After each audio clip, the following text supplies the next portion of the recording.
আমাদের আজ স্কুলে প্র্যাকটিস টিচিংয়ের শেষ দিন। তো আমরা একটা পরিকল্পনা করেছিলাম যে সবাই মিলে একটা ছোট্টখাটো পিকনিকের আয়োজন করব এবং শেষ দিন একটু আনন্দ করব, মজা করব। তো সেই কথা মতো আমরা একটা জায়গায় ঘুরতে গিয়েছিলাম বাইক নিয়ে সবাই। তো খাবার আমরা ঘর থেকে রান্না করে এনেছিলাম। আর এই জায়গাটা নন্দবাড়ি বলে জায়গাটার নাম। এখানে বাঁধ ভেঙে গিয়েছিল। আমরা এই গ্রাউন্ডটাকে চয়েস করেছি, খুব সুন্দর গ্রাউন্ড একটা। কিন্তু একটাই প্রবলেম ছিল, চারদিকটা কাদায় ভরেছিল। তো আমরা বসার জায়গা পাচ্ছিলাম না। পিছন দিকে কাগজ বা পাতা নিয়ে আমরা বসার চেষ্টা করছিলাম।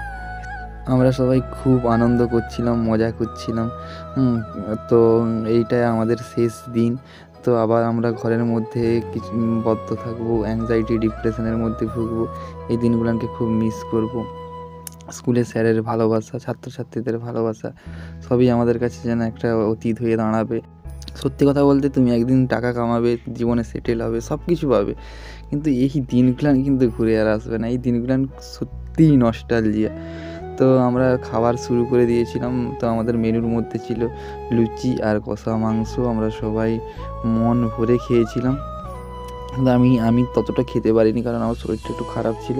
তো আমার বন্ধুরা খুব একবারে মজা করে খেতেছিল। এই রান্নাটার ট্রিটটা দিয়েছিলাম আমি, আমার মা রেঁধেছিল। ততক্ষণ সবাই ভালো থেকো, সুস্থ থেকো, সাবধানে থেকো, আর আমার ভিডিও দেখতে থেকো।